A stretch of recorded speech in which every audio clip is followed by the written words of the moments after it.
Easy hero animation with Figma. Now here I have a polygon shape and with some small polygon shape around, and I have a transparent portrait.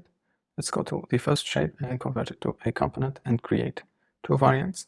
I'll select all the polygons and scale down. All right, center. Then zoom in and rotate each polygon to the left. All right. Now let's go to prototype and connect the first variant with the second one. Pick after today 1 millisecond, smart animate and slow, and then 1 millisecond. Next, the second variant with the third one and pick after today 1 millisecond and here 2000 milliseconds. All right, now let's go to my portrait, transform to a component and create two other variants.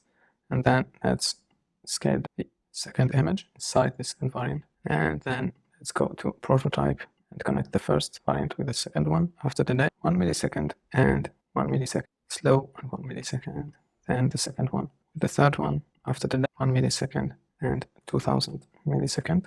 All right, now let's go to my hero frame, go to assets and drag my component inside the frame like that, and then select the frame and click play to see the animation in action. All right, this is my animation.